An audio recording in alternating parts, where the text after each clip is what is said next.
going to present about the possibility of artificial sperm and penile organ, whether it is in near future and what are the advancements that we are going in that direction. Now the most fundamental thing for any artificial organ is a stem cell, because stem cell has got a special property of differentiation, intense multiplication, differentiation into several cells like nerve cells, RBC, WBC, platelets, liver cells and whatever. So stem cell is the core of all artificial organ or sperm research. How do we get these stem cells? There are so many types of stem cells. One is a pluripotent stem cell, which is actually taken from the zygote. It can be differentiated in all sorts of organs. Next is a pluripotent stem cell, multipotent stem cell.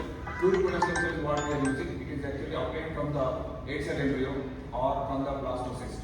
We take these cells out and then preserve them. We grow them in the lab and then try to multiply and attach to the cells which we want. Suppose we want a nerve cell, we actually grow the stem cells with the muscle cell or nerve cell so that they induce and then cause multiplication to form multiple hundreds of cells which can be molded into the shape of the organ that we want to. Another source of stem cells is umbilical cord. We all know that this part is wasted in all obstetric areas, delivery rooms. There will be a lot of peculiar smell, but that is because of the stem cells which are there inside the umbilical cord. If you slowly milk them, you get 50 to 70 ml of blood, which is very precious for the baby. As well as, in fact, some people are storing this umbilical cord blood bank with a specialty where now it's not a normal blood bank, but we got special banks where they store for 21 years, and for 21 years they charge 75,000. This is for patients where suppose our child has got a childhood tumor or leukemia or cancers. The second child, we are scared because for any transfusion, any transplant of bone marrow, we need stem cells which can be obtained easily. So if you have a bank stored stem cells, then it is easy to do the transplantation without asking any donor. Now what we do with the stem cells is angiogenesis. Any organ needs blood flow. So when we put them in the lab, in the tissue culture lab, they multiply and form different types of organs, or this is the classical pattern of any organ, solid organ. So the cells get implanted or coated in the crevices or in between. So this is the first artificial organ which has been made. This is the artificial skin, which is very useful for patients who have extensive burns, more than 40 to 50% of their body, because they die with exudation, infection and a lot of loss of proteins. So if you cover them up immediately, the infection can be prevented, exudation and whatever death or mortality can decrease significantly. You see, this is the coin. If you put the coin in the tissue culture lab, then it takes the shape of the coin. So this is now the principle of any organ to be formed. You make a mold or a scaffold, and according to that, the organs will form. For that, this is artificial heart which is being made in the mouse. Any organ can be made depending on the scaffold which is ready. This is artificial human bladder. We take a balloon and then immerse this in the tissue fluid. The cells over it, or they form the bladder cells. So then you deflate the balloon and take the lining for implantation or transplantation into the babies who have extrophy epispadial complex. You can see this is a scaffold which is used for preparing any organ, and they are made of chondroitin sulfate, hyaluronic acid, cytosol and whatever connective tissue supporting substances. This is the first blood vessel made out of the stem cells. So this can be used in patients with bypass surgery where the native cells or native vessels are already over. The second time you are doing, you may not get enough blood arteries. So this can be used if it is prepared from the patient himself so that there is no rejection. It takes about 3 to 6 weeks to form a blood vessel. This is a phalanx for patients with crush injuries or accidents where if they lose the fingers, you can make artificial phalanges in the lab and use them for reconstruction at a later date. This is another organ which is made. This is a trachea, this is carina. The division of the trachea here for people with cancer of the larynx and all. These are extremely useful. Another little complex organ is ear. They have made artificial ear and actually coated with the skin cells.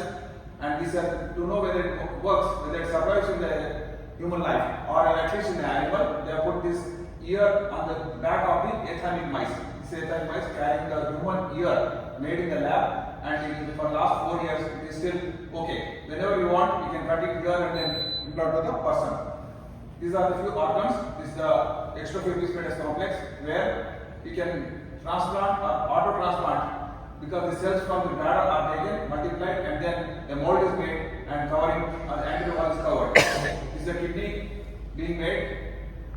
This is artificial penile organ. See, this is a solid piece of corpus cavernosum, and it can be kept in cases where there is a deficiency, there is an injury, or extensive perineal disease also. Now, artificial penis is implanted in the rabbits. They copulated well. Out of 8, 11 have copulated, 4 have procreated, 4 have caused pregnancy also. The sperm, artificial sperm, it can be also made not only from stem cells but also from the skin cell. Since they are somatic cells, they are diploid. So what we do is you remove the whatever nucleus and you can put inside. This is called somatic cell nuclear transfer. So you have taken out the nucleus and then put into the skin cell. That's how you can actually transfer whatever genetic material is necessary. The 2012 Nobel Prize winners, Gordon and Diana, they have made stem cells.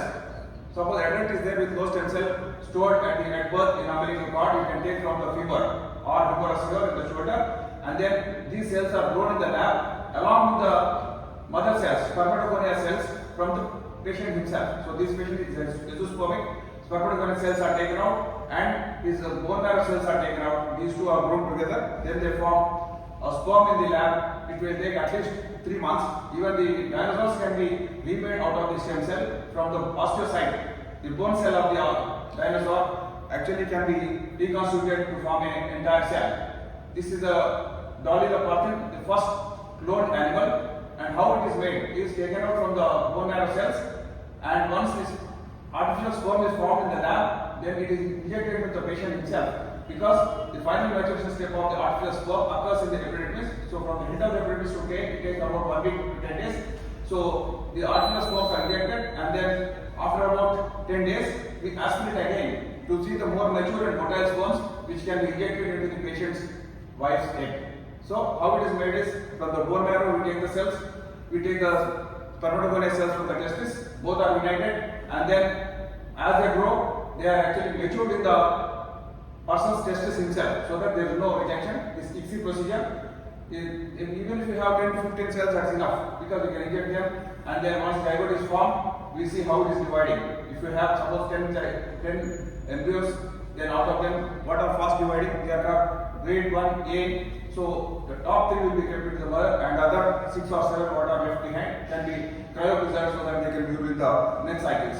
This is how in vitro fertilization. Artificial sperm made in the lab, in vitro fertilization, either by test tube baby technique or ICSI technique, can be kept inside. And the mice actually, these are successful in mice, and out of the mice, out of 4 mice, 1 has actually had pregnancy and a childbirth. So that goes to show that it is successful in mice. In humans, it might take a little more time before we can understand the further steps of whatever stem cell research in the artificial sperm. So this is how we stay in the crossroads for human artificial sperm research, whereas for mice and rabbits, a successful stem cell study is here to stay. Maybe in another 10 to 15 years, we can make human sperm, which can be useful for patients with azoospermia or people having Sertoli syndrome or absence of total spermatogonia at all. So this is one of the most developing stem cell research, not only in organs which are damaged like neural cells or bone cells or heart cells. It is also useful for producing sperm, and which actually fulfills the dream of everybody having their own genetic children or offspring, for which they yearn very enthusiastically. So we are going to answer that question probably in 2029 to 2035. This problem may be addressed. Thank you very much. Thank you, sir. Nice presentation. So I think that because of the increased infertility rates now, probably this is going to be a big game changer. Right now we are using donor sperms in completely azoospermic patients. So yeah, they always feel that getting their own sperm is much more value adding to the couple. So I think it's going to play a role in the near future. Yes, sir. Actually, nowadays what patients are saying is, initially they may accept with a lot of reluctance for donor sperm, but for the next child, they are saying that we will wait for the stem cell research to make an artificial sperm out of their own marrow, bone marrow or skin cell. Maybe that dream will come true in short time.